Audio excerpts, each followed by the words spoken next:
One of our state's newest farmers already hard at work to get things growing on an acre in Grays Harbor County near Matlock. But the seeds of generosity from complete strangers is what's helping this small independent farm really blossom. Q13 Master Gardener Tim Joyce is here with more on this woman who just quit her regular gig to become a full-time farmer. Yeah, it's a fascinating journey, but growing up in a farming family in her native Jamaica just didn't see a future for herself in agriculture. But then the pandemic hit, and she says aviation just didn't feel like the right fit for her anymore either. The sound of a dream coming true, plus a new tractor from crowdsourced cash.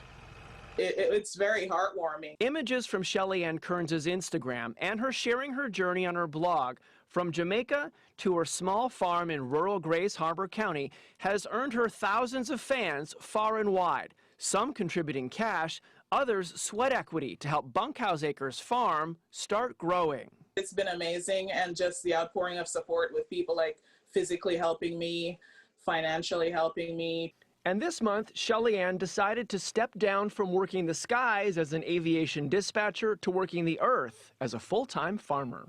The pandemic, it just showed me that, hey, you need to get out there and start doing what you always known that you were meant to do, so I'm on a mission. But from 20,000 garlic plants already in the ground to the acre of vegetables she'll be growing soon, clearing this land is hard work and a lot of it. Much of it was forested and previously logged. So there was like a lot of stump removal, a lot of removal of invasive species. And from eggs and even the bread baking classes she hopes to teach in the winter months, none of transforming this land that was in her husband's family will keep her rolling in dough. But that's not her point. I love growing food. I love feeding people. But getting loans or financial backing is tough without experience or capital. It's something Tilth Producers of Washington, now called Tilth Alliance, says is all too common for upstart farms. I think for one thing, we have to really address what's going on in our financial institutions. Cheryl Weiser is with Tilth Alliance, a statewide nonprofit, with one of their central pillars to support growers and producers by uniting farmers and eaters. Their mission is to build an ecologically sound and economically viable, socially equitable food system.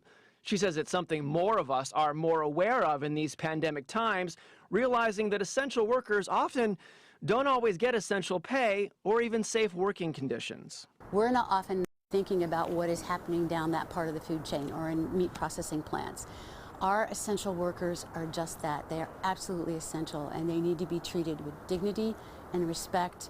And while upstart costs are steep, she says often women and people of color sometimes face additional hurdles. I've been advised to not go down there because it would be unsafe. One of Shelly Ann's blog posts shares the problems of a neighbor who won't give her right-of-way access to her water supply. We've tried to resolve it amicably, and then the next step is going to be litigation. And while she's hoping drilling a well will be cheaper than litigation, and despite all the potential headaches and challenges ahead, her history gives her perspective of her family's work in agriculture and other Caribbean migrants to the mainland over the decades. I've always actually wanted to be in farming. My family is sort of an agricultural family in Jamaica. Shelly Ann says black people have been in farming on this continent since before the United States, but even in recent times, often not owning the land or reaping any profits from their own hard work. I feel like if in my situation, everybody who were to face hardships because of racism